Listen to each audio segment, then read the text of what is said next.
Glory is first. Ọmọ mi ló máa ń gbé first. I want to tell you, I'm in an education line. Do you know that some parents, they are so envious, they can do anything to destroy another children's life for the sake of their own children? They say, hey, ọmọ tí ẹ ló mọ first ìgbé àbí. Òjòrò ni teacher yẹn ṣe, ó máa gbà.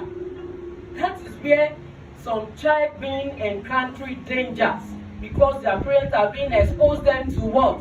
To dangers of virtues, rivalry, envious.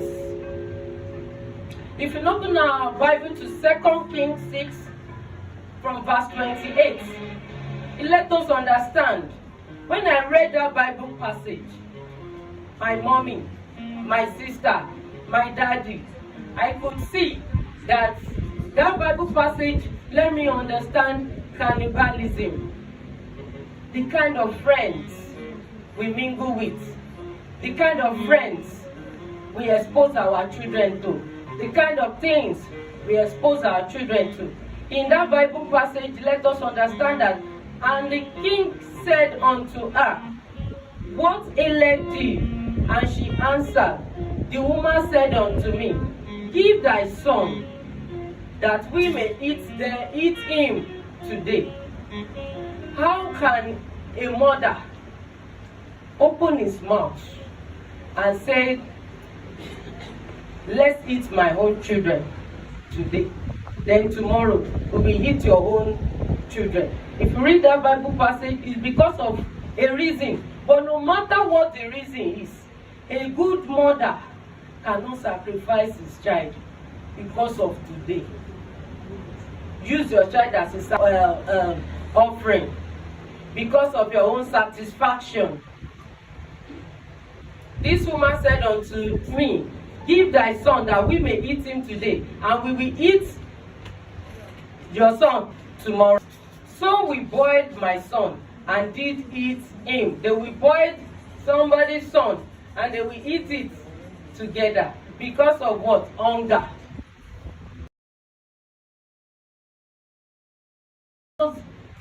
His child to what?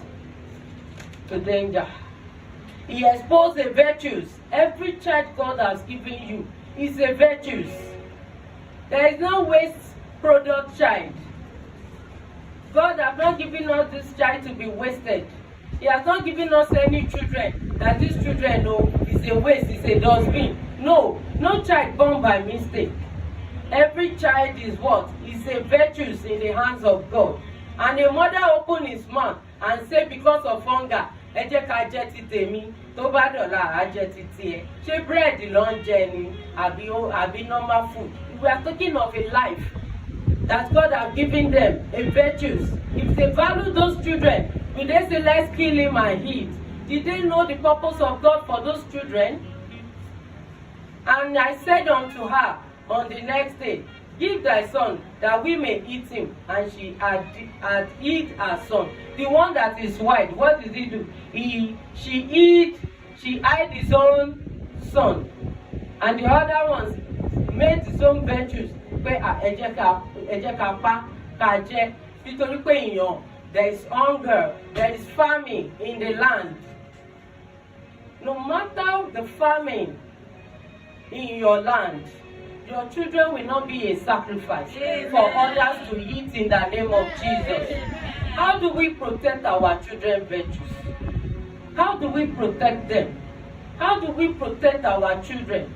I've had an experience of a 3 single mother that I run a crèche, and I just pitied those children. When the woman came, she started begging me. I said, you don't have to beg me. Go and beg these little children. For me, I'm an adult. But these little children, that boy was 1 year old plus. And I know that's how the mother just used to drop that child any crèche. When she tell you that she's coming, she will come back the next day.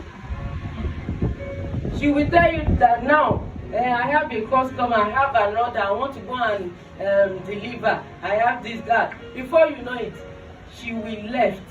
You will call her throughout the whole day. She will tell you she's coming, and she will come back the following day. Do you know the kind of crutch that kind of mother will go and drop the a 1-year-old child?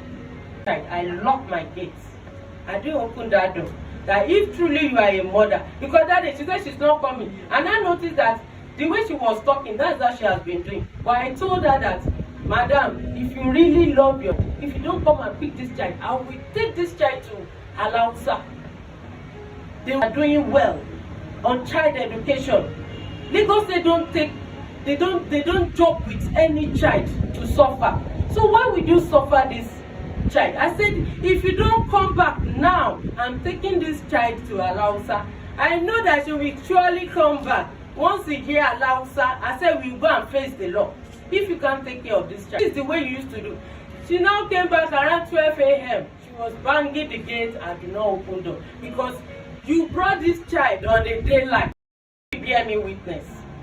So I lock my gate and I know the value of a child. I take care of that child throughout the night. As he was eating bread, he's taking tea. As he was taking tea, he's taking everything. Ask my children, nobody know in my neighborhood that I keep this child under my. When a child see a care, when they see a care, they will forget their mother, forget that you are the one that put blood on them. When a child, don't say because you gave birth. If you gave birth to these children and you do not take care of the virtues the Lord has given you, you are a useless mother. It is better for you not to ask God to give you than you receiving and not taking care of them. There are virtues. Some mother don't know the value of children. All they know is I'm a mother, and the one that gave birth to them, no value you added to them. How do you protect the virtues? You expose those children to dangers. Where am I going? When he now came back from my gate, he started kneeling down. It's not that kneeling down that affected me. It doesn't have anything to do with me. But I looked at that little child. He can become a president of tomorrow. She started begging me. I just said, Madam, don't beg me. Beg this child. Beg him. Because I know that is how you used to put him around in the neighborhood and go.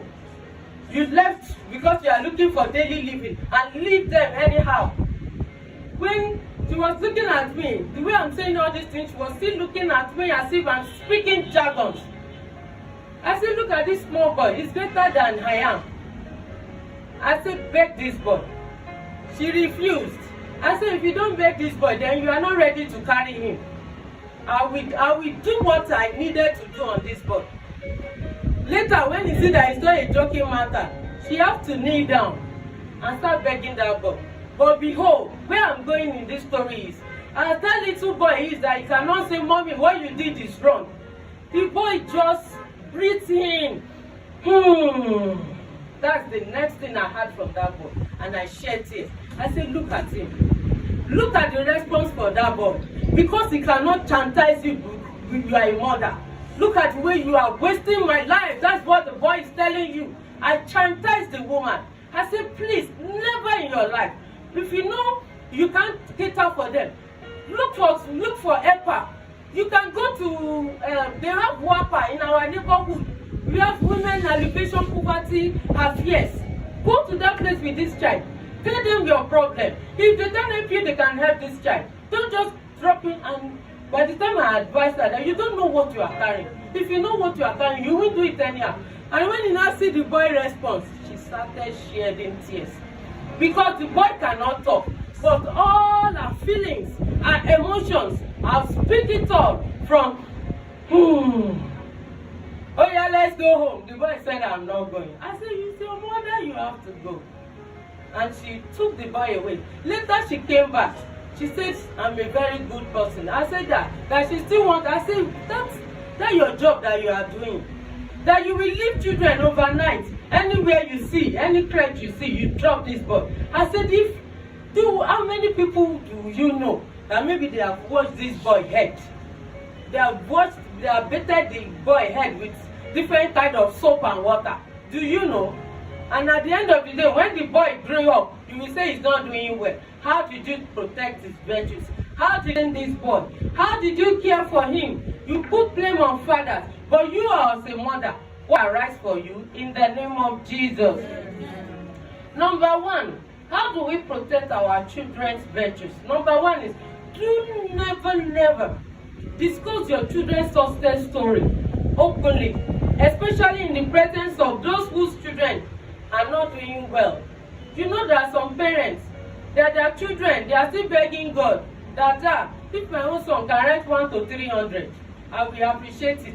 My son cannot even write 1. That is when you as a mother, you now come spread. You see this my boy, as small as he is, he's 2 years old, he can write 1 to 500. This boy, and you started selling out your children. It's not good. In the presence of someone, only pé inú abímọkú, inú ò kì í dùn. Inú iwájú ẹ̀ ni mo wá lọ, tó wá ń gbé tí ẹjọ́ tó ń pẹ̀lẹ́ ọmọ mi, olóríire wàá ṣoríire. Kí ló fẹ́ jẹ́ kí ìyẹn ṣe? Don't ever discuss your children's success story openly. Number two, do not praise your children publicly in the presence of identity glory changer. In the presence of identity glory changer, there are some people, they don't wear glass, but they see the future of your children. That is when you as a mother, you now go there. This my children you are seeing, they have already prophesied it, that is a doctor. It's a doctor, and I myself have even seen it. I've even buy the material that he needed for him or her to become a doctor. In their school, they used to call him doctor. And you started, praising this child in the presence of glory changer. If you have not witnessed one, because I run crèche, I know there are some parents, wicked mother. What did they do in the morning? They patronize crèche. Crèche that is not standard